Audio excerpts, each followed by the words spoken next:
Alright guys, quick update on the anti-alchemist strategy. This is Thursday morning, so collection 8-1, if you go by that system. I hit a wall in both worlds Tuesday morning, and I realized that there's some fundamental problems with not only the alchemist guide itself, but just alchemist as a building. So the alchemist guide, step by step, builds up a predictable amount of alloy and supplies each round for the purpose of planning more and more alchemists each collection. But the alchemist, it never really worked. It was never really effective, and I realized that. So I came up with an opening design where you just plant a bunch of houses, collect and delete houses to squeeze the alloy out of it, and as you delete housing, replace with breweries, and then multiply your supply collection, so you do your supply collection at the end. Start with coins, delete the houses, replace with breweries, then collect your supplies. And it was super effective for racking up a bunch of alloy as well as supplies. And then I took that, those extra alloy and those extra supplies, and planted a bunch of alchemists. So basically, I just found a faster way to design a terrible system. So I realized that Tuesday morning, and this is Arvahol, we're going to start here. In Conrear, I totally gutted my city basically from scratch mid-season, which is really not ideal, but for the purpose of testing this strategy out, it's not really a big deal. So, but here in Arvahol, I kind of stayed on the alchemist track, just so that I could compare both cities side by side. So I just finished up my collection here, and this empty space was combination of alchemists as well as some cheaper housing, like frame houses and stuff like that.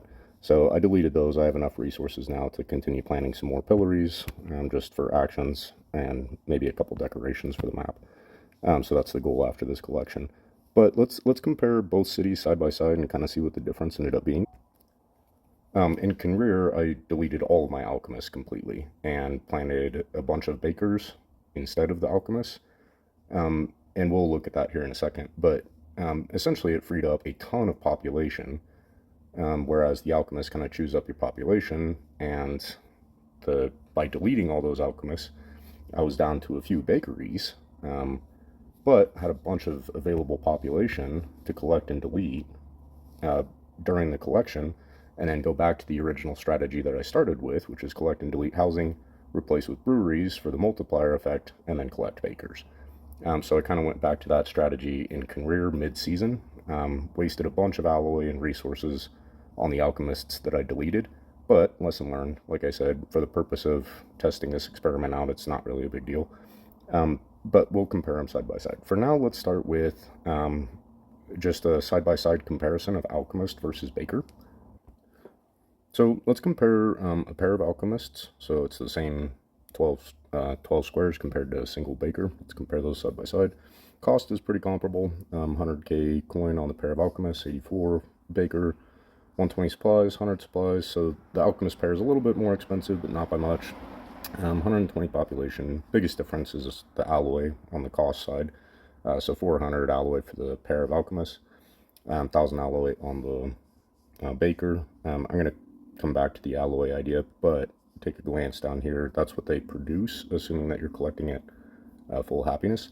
So the alchemists are generating 226 alloy for the pair per collection.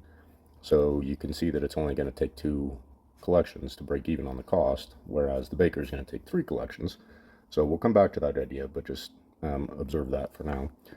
Biggest difference is going to be on the supply side. So the pair of alchemists produces 28k on paper, but they also multiply each other. They each add a 10% boost to the total supply collection, so you get 20% off the pair. And then assuming you're collecting at 150% happiness, you'll get 78k for the pair.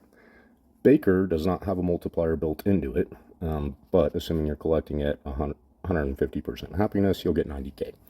If we can get some multipliers in the city somehow, that collection is going to be closer to 200k. So the biggest alloy is, I'll come back to the alloy, but the biggest difference between the two is the supply production. Costs 120, but only generates 78. Costs 100, but generates over 200 depending on your boost. So immediately break even on the supply side. And the whole purpose of planning alchemists is we're going to ramp up our supply production But if you're spending 120K supplies per collection in order to generate 78 on the next collection, you can see how that's not really accomplishing um, the increase on supplies. Like it's completely counterproductive, actually. Whereas the baker, you're actually accomplishing something with that. Now, the alloy is the other half of this equation where it's going to take longer to break even on the alloy and it's going to take longer to accumulate the alloy you need to even plant it in the first place. That is true. But if we omit alchemist completely, hence the alchemist anti-alchemist guide, if we omit alchemist completely and use that whole empty space for multi-stories to multiply our coin, delete the multi-stories, replace with breweries, and then collect the bakers, the surplus alloy, or I guess the the alloy that you need to break even, a big chunk of that is actually just going to come from collecting and deleting those estate houses, 10 alloy at a time, and then replace with breweries for the purpose of collecting the bakers for the supply multiplier. But the alloy that we're not getting, quote unquote, from the baker is actually coming from the estate houses. So kind of keep that in the back of your mind.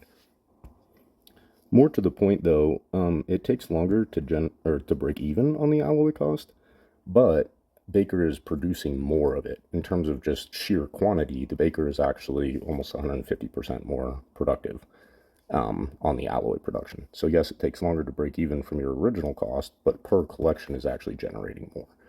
And as long as we could squeeze out around 200 alloy by collecting and deleting estates, which from the first part of the series we know is definitely possible, we would generate about 500 alloy and break even on the alloy in the same two collections that the alchemist pair accomplishes. Beyond that, though, eventually there's a point in the season where you have a surplus of alloy, and mostly what you're trying to accomplish is coin and supply, more on the supply side, but extra resources for the purpose of getting pillories to fill up this empty space from buildings that we've deleted. Once we reach that point where we have enough resources, okay, let's delete some buildings, plant some more pillories. So eventually you catch up on that alloy anyways. So whether it takes two collections or not, by the end of the season, you're going to end up with 20,000 surplus alloy. So that's not really even the issue anyways. But hypothetically, like I said, just assuming that you're collecting and deleting estate houses paired with bakers and breweries, that 375 alloy is probably closer to 550. So in a nutshell, Pair of Alchemists takes up the same real estate, but way less on the supply production per cost basis, right? Here's where that becomes a problem. So right now we're comparing them based on space. We're comparing 12 squares to 12 squares. Let's compare them on supply production though, right? In order to generate the same 200 supplies that we're getting off a single baker, we're actually probably going to need 4 alchemists. And then not only is our cost increasing, but our population demand is also increasing. It's going to double. And that becomes the real issue. So if you follow the alchemist guide and you end up with 20 alchemists, in order to sustain the population demand, you end up planting a bunch of frame houses. And there again, this isn't really about coin, but there again on the housing side, those mediocre, like the half upgraded houses are really not very cost effective. So you end up planting a bunch of frame houses to keep up with the population demand of alchemist, but you're not really getting ahead on the coin side because you're using mediocre housing to accomplish that. Does that make sense? Plus, it's a space issue. We're comparing the space of 12 squares right here, but if you compare the supply production, you end up running out of space because you have to plant twice as many buildings to accomplish the same collection. Does that make sense? All right, so that's enough of the math. Let's look at in-game real quick and see where we're at. I have one more available expansion here in Arvahol, so I'm going to finish getting that and then fill up the rest of the city with pillories and whatnot. This is Arvahol, so it's set up with a bunch of alchemists. But kind of keep this in mind as a reference when we go over to Conveer. There's 211,000 production on the bakeries. This space here in Arvahol was alchemists and frame houses up until my collection this morning. But in Conveer, it's been estate houses that I collect and delete and replace with breweries during the process. Don't have any alchemists, and the production on the bakery now is 283. So just kind of for reference, that's what I've been doing in Conveyor. So we'll jump over there in a second and see how that has come along. On the resource side, 13 million in coin, 5 million in supplies, which is adequate. But once I get this last expansion, which is pretty expensive, I'll probably be down to 3 million or so, which is still plenty, but that supplies does get chewed up pretty quickly. And then 21,000 on the alloy. So the alloy production, like I said, yeah, the alchemist breaks even on your alloy cost, but it also doesn't generate a lot per collection. So even though it takes longer to break even on the bakers, once you do break even, it generates a lot more. And then eventually, like I said, you reach a point in the season where you don't even need the alloy anyways. What we're going to run out of is supplies after I print this next expansion. Does that make sense? All right, let's, I think you guys get the idea. Let's pause it here. I'm going to jump over to Conveyor and show you where that's at. All right, so here in Conveyor, I'm a little bit behind on the alloy, 7,000 versus the 21,000 that I have in Arval. But still more than I need, because I only have 4 empty pillory locations right here, you know. So it's still more than enough. And the difference on the alloy, at least, is that at one point I had like I think 16 alchemists here in Converter, and so I used alloy to plant those originally, and then totally gutted the city. So that's the biggest difference on alloy available, is that I wasted like 30,000 of it, or 3,000 of it at one point in the season, you know. Anyways, deleted all the alchemists though, and replaced with just bakers, and this entire section was estate houses, and had some frame houses at one point, but I started chipping away at those in favor of the pillories. So this collection here in Conveyor, I really don't have a whole lot to do. I've already got all the goods expansions that I intend to get. I'm not going to get any more shards. So at this point, it's just delete a plant some more pillories and whatnot. So not really much to do with this collection. I've already been planting pillories here in Conveyor. But since Tuesday morning, this whole space, no alchemists, so it freed up a ton of housing. And at that point, I could justify deleting the frame houses because the coin production is mediocre. I now have 13 million here in coin in Conveyor as well, but I've already got this last expansion, whereas I have not done that in Arvalhall yet. And I've also planted a bunch of pillories, which I have not done in Arvalhall yet. So same coin amount, but I've already made the purchases here in Conveyor that I was hoping to make in Arvalhall. So throughout the last couple days, this entire field was just estate houses. Collect all my clapboard houses first, while the estate houses are in place, and then collect and delete estate houses, replace with breweries to collect the supplies off of the bakers.